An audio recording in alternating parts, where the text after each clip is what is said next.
Darshan and ಗ್ಯಾಂಗ್ನಿಂದ Renukaswamy ಹತ್ಯೆ ಪ್ರಕರಣಕ್ಕೆ ಸಂಬಂಧಪಟ್ಟಂತೆ ನಟ ದರ್ಶನ್ ಪವಿತ್ರ ಗೌಡ ಜಾಮೀನು ಅರ್ಜಿ ವಿಚಾರಣೆ ಆರಂಭ ಆಗಿದೆ.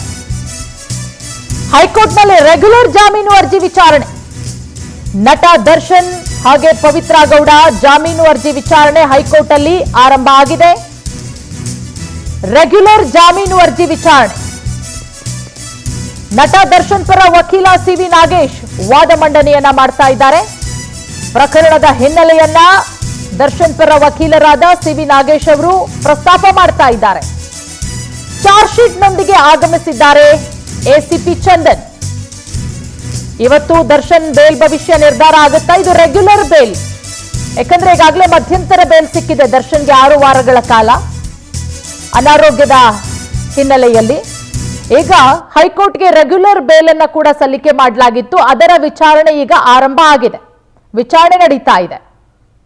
ದರ್ಶನ್ ಪರ ವಕೀಲ ಸಿವಿ ನಾಗೇಶ್ ಅವರು ವಾದ ಮಂಡನೆ ಮಾಡ್ತಾ ಇದ್ದಾರೆ. ಒಂದಷ್ಟು ಅಂಶಗಳನ್ನ ಕೂಡ ಉಲ್ಲೇಖ ಮಾಡಿದ್ದಾರೆ. ದರ್ಶನ್ ಪರ ವಕೀಲ ಸಿವಿ ನಾಗೇಶ್ ಅವರಿಂದ ವಾದ ಮಂಡನೆ, ಪ್ರಕರಣದ ಹಿನ್ನೆಲೆಯನ್ನ ಪ್ರಸ್ತಾಪ ಮಾಡ್ತಾ ಇದ್ದಾರೆ. ಮತ್ತೊಂದು ಕಡೆ ಚಾರ್ಜ್ ಶೀಟ್ನೊಂದಿಗೆ ಎಸಿಪಿ ಚಂದನ್ ಕೂಡ ಆಗಮಿಸಿದ್ದಾರೆ. ಯಾಕಂದ್ರೆ 2ನೇ ಚಾರ್ಜ್ ಶೀಟ್ ಅನ್ನ ಸಲ್ಲಿಕೆ ಮಾಡಲಾಗಿದೆ. ಮೊನ್ನೆ 1300 ಪುಟಗಳ ಮತ್ತೊಂದು ಚಾರ್ಜ್ ಶೀಟ್ ಅನ್ನ ಸಲ್ಲಿಕೆ ಮಾಡಿರೋದು. ಅದರಲ್ಲಿ ಒಂದಷ್ಟು ಅಂಶಗಳು ಕೂಡ ಉಲ್ಲೇಖ ಆಗಿದೆ. ಒಂದಷ್ಟು ಸಾಕ್ಷಿಗಳನ್ನ ಕೂಡ ಕಲೆ ಹಾಕಲಾಗಿದೆ. ಫೋಟೋವನ್ನ ಕೂಡ ರಿಟ್ರೀವ್ ಮಾಡಲಾಗಿದೆ. ಹಾಗಾಗಿ ಆ ಚಾರ್ಜ್ ಶೀಟ್ ನಲ್ಲಿರುವಂತಹ ಅಂಶಗಳನ್ನ ಕೂಡ ಈಗ ಉಲ್ಲೇಖ ಮಾಡಲಾಗುತ್ತೆ. ರೇಣುಕಾಸ್ವಾಮಿ ಅಶ್ಲೀಲ ಸಂದೇಶಗಳು, ಅದರಿಂದ ಆತನ ಮನಸ್ಥಿತಿ ತಿಳಿಯುತ್ತೆ ಅಂತ ಹೇಳಿ ಸಿವಿ ನಾಗೇಶ್ ಅವರು ವಾದ ಮಂಡನೆ ಮಾಡ್ತಾ ಇರೋದು. ರೇಣುಕಾಸ್ವಾಮಿ ಫೆಬ್ರವರಿಯಿಂದ ಪವಿತ್ರ ಗೌಡಗೆ ಮೆಸೇಜ್ ಮಾಡ್ತಾ ಇದ್ದ.